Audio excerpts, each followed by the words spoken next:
y a de nombreuses églises dans la région du Morvan et des alentours de Vézelay. Car, avant tout, Vézelay est une capitale du patrimoine historique et religieux de cette région du Morvan et de la Bourgogne. Et on marche à l'histoire.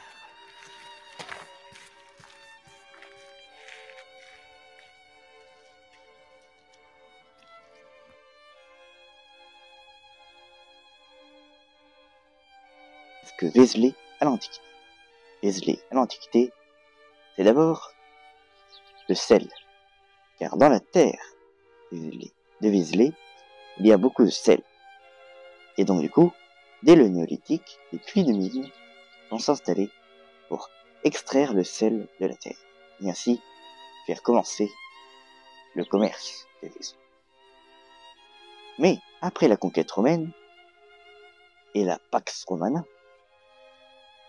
Vézelay va devenir un important bourg à l'embranchement de plusieurs routes, mais aussi avec de magnifiques terres, dont vous pouvez en voir le vestige juste derrière moi.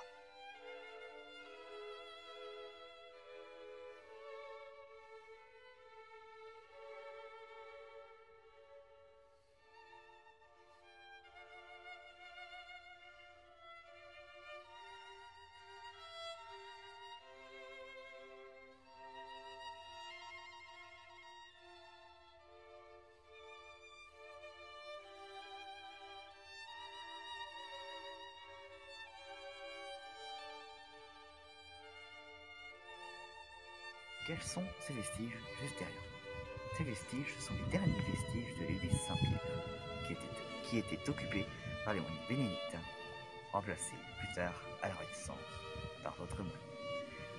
Mais tout d'abord, les vestiges que vous pouvez voir derrière moi sont légers, on va dire.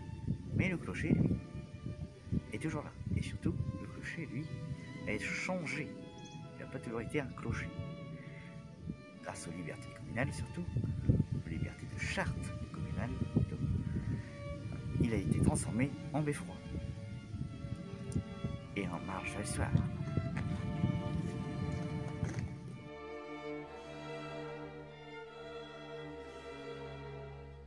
La première croisade va être un peu un danger pour la ville de Vézelay, car, avant tout, la ville va être convoitée par de nombreux seigneurs, dont le seigneur de Nevers.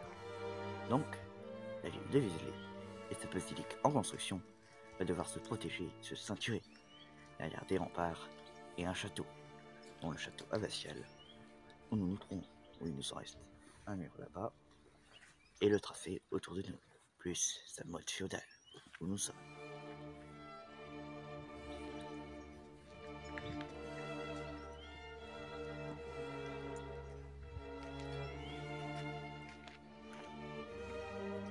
Et en marche à l'histoire.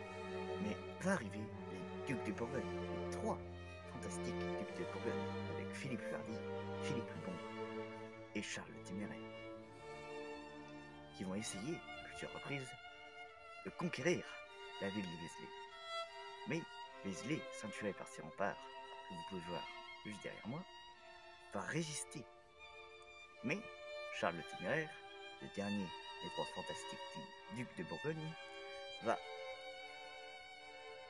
plus ou moins s'approprier la ville de Vézelay, en imposant à la ville un courtisan, Pierre de Balzac.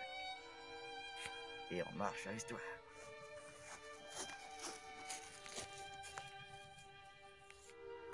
Qu'est-ce que je fais devant la mairie de Vézelay? C'est tout simplement pour vous expliquer que Albéric, l'abbé de Vézelay, a signé avec les habitants de Vézelay une charte communale qui leur donne accès à, par exemple, créer un hôtel de ville qui est maintenant la mairie, se situant juste derrière moi. Mais surtout, cette charte communale fut bien appréciée par le sage Bernard de Clairvaux, le conseiller du roi Louis VII le Jeune, dans ces temps durs du Moyen-Âge. Et on marche à l'histoire.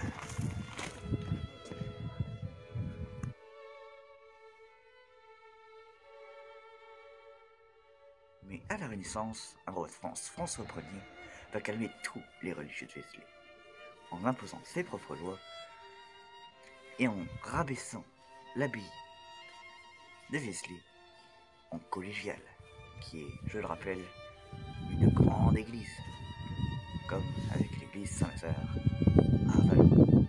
Mais surtout, François Ier va remplacer les moines bénédictins par des moines commendataires qui vont permettre d'éviter les religieux récalcitrants de Vézelay.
À l'époque moderne, les religieux, surtout les catholiques, ne vont plus beaucoup intéresser les croyants avec le abbatial, avec l'église abbatiale.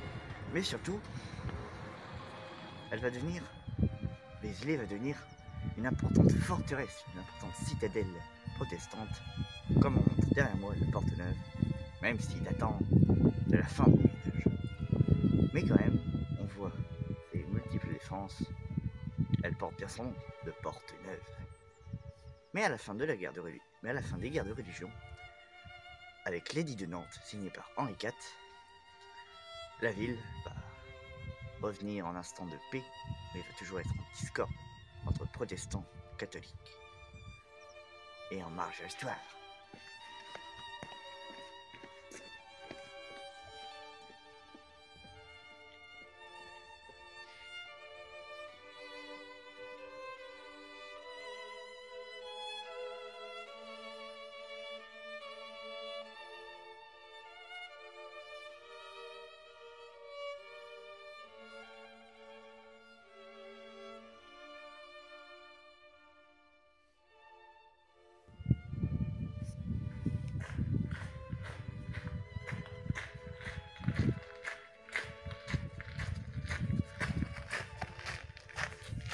Avant la Révolution française, la ville de Vézelay va se faire abolir, plus loin, tous les privilèges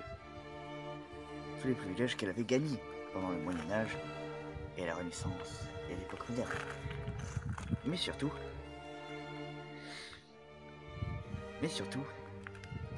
ce qui va le plus paralyser la ville, ça va être que les religieux de Vézelay vont beaucoup être réfractaires à la nouvelle loi de la Révolution, de la nouvelle République. Et du coup, Vézelay n'est plus une ville, mais un village désertique, et en marche à l'histoire.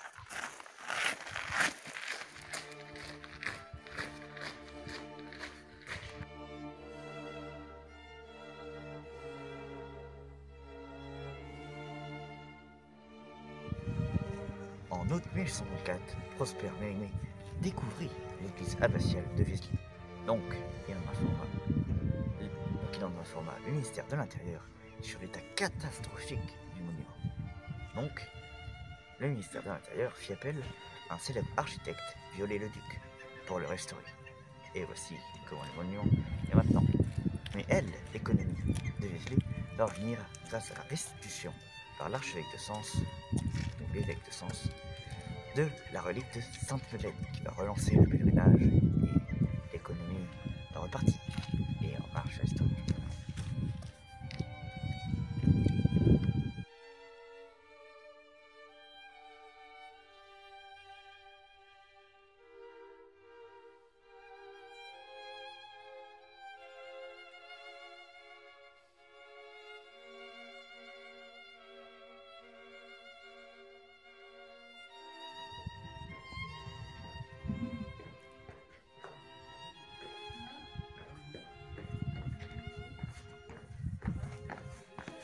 Pendant la Seconde Guerre mondiale, Vézelay ne va pas être directement conquise ni détruite, mais va être occupée par les forces allemandes du Nord.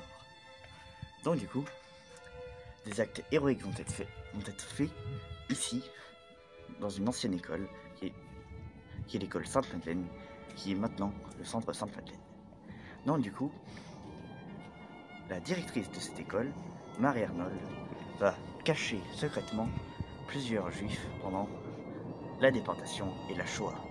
Donc du coup, Marie Arnold va être élevée au rang de juste par une nation, un titre honorifique par l'État d'Israël en 2006.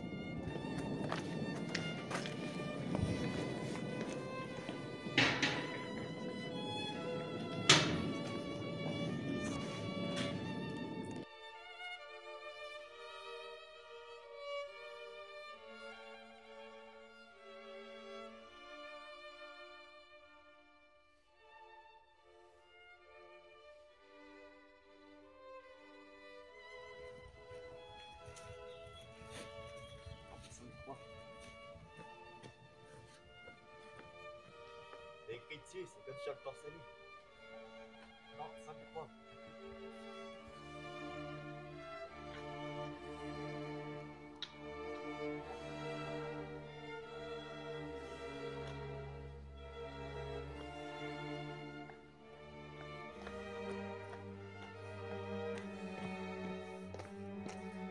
J'avais pas assez de données.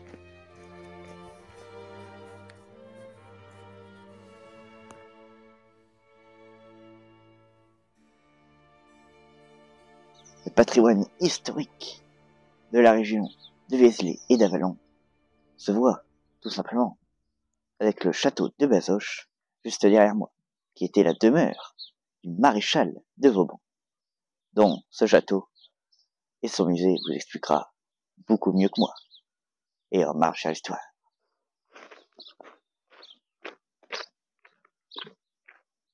Vézelay est une ville, mais aussi une région, avec un patrimoine riche, comme en témoigne dans ses alentours la ville de Saint-Père et son église gothique juste derrière moi, qui a été rénovée par le célèbre architecte Viollet-le-Duc, s'étant inspiré de plusieurs autres châteaux et villes.